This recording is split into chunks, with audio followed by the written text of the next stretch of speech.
कंडियारो शहर के उसाम Masood medical centre ते तौर सुनत कैंप कायम कई वई। कैंप दौरान मशहूर डॉक्टरन ॿारनि जा ऑपरेशन ज़रिए तौर कया। उन मौके ते कोशिश डिजिटल सां ॻाल्हाईंदे डॉक्टरनि ऐं सेंटर इंतज़ामिया जो चवणु हो त जश्न ईद मिलाद नबी जो ॾियारो आहे, छा तव्हां महसूसु कयो कैंप तव्हां कायम कई आहे? बिस्मिल्लाहिर्रहमानिर्रहीम। अॼु 12 रबीउल अव्वल जे मौके ते असां हर साल इहा कैंप रखंदा आहियूं फ्री।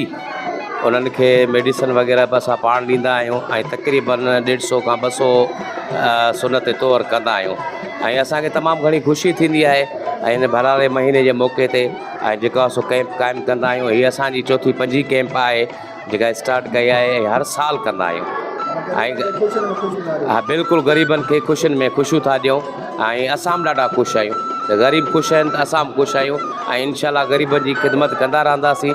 जेसीं ताईं ज़िंदगी आहे बिल्कुलु कंदा रहंदासीं। अक्सर करे हिते ॾिसो गुरबत तमामु घणी आहे, जंहिंजे करे असां हिननि खे घोट कराए खणी ईंदा आहियूं ऐं चवंदा आहियूं त बाबा तव्हां अचो, असां तव्हांजे ख़ुशियुनि में बि गॾु आहियूं ऐं पंहिंजो जेके बि मेडिसन वग़ैरह या हर चीज़ असां हिनखे फ्री में ॾींदा आहियूं।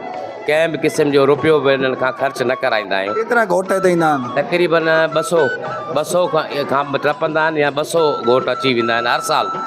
वरी रबीउल अव्वल ते असां बिल्कुलु सिलेक्ट कंदा आहियूं, लिस्ट तयारु कंदा आहियूं, नाला लिखाए वेंदा आहिनि ऐं पोइ असां वटि अची सर्कमसिजन ते अथव। हिननि जो चेकअप बि थींदो हूंदो? बिल्कुलु चेकअप बि थींदो, उहो फ्री में थींदो, उहो फ्री में थींदो। जीअं त अॼु सखी हाजी डॉक्टर मसूद सातो ट्रस्ट पारां अॼु हर साल जीअं हिन साल बि कैंप रखी वई आहे सर्कमसिजन ऐं तक़रीबन 150 खनि असां करे चुका आहियूं, अञा 50 खनि पेंडिंग में पहुता आहिनि।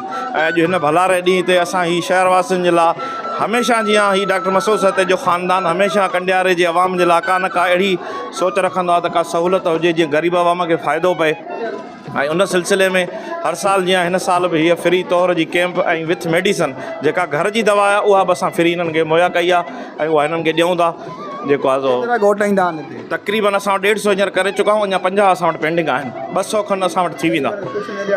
बिल्कुलु हिन भलारे ॾींहं ते असां ग़रीबनि जे करे उहो सॼो सिस्टम कयो आहे त जीअं उन्हनि जी हिकिड़ो सभु चेकअप सभु शइ पहिरीं थींदी आहे। ऐं वॾी ॻाल्हि इहा आहे त हीअ जेके असां सर्कमसिजन कयूं था हीअ मशीन थ्रू कयूं था, हिन में का बि कंहिं बि रत जी बि हिकिड़ो फुड़ो बि न, ऐं मशीन थ्रू थिए थो ऐं तमामु बहितरीनु जेको छले वारो हींअर जदीद आहे जेको तक़रीबन उहो प्राइवेट माण्हू कराईंदा त 5 खां 6 हज़ार रुपया ख़र्चु थिए थो ऐं उहो दवा उनजी इलाही आहे। पर असांजो सॼो कुझु ही सेंटर जे तरफ़ां सखी डॉक्टर मसूद ट्रस्ट जे तरफ़ां सॼो कुझु फ्री आहे।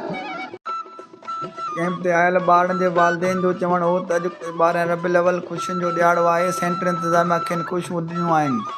कोशिश डिजिटल सां ॻाल्हाईंदे ॿारनि जे वालिदेन जो चवणु हो त 12 रबीउल जो ॾियारो आहे, माशाल्लाह ज़बरदस्त ही भाजी तस्लीम आहे जेको सेंटर में मसूद सेंटर में न त असां हिन ख़ुशी जे मौक़े में हिननि जा तौर फ्री में कया आहिनि।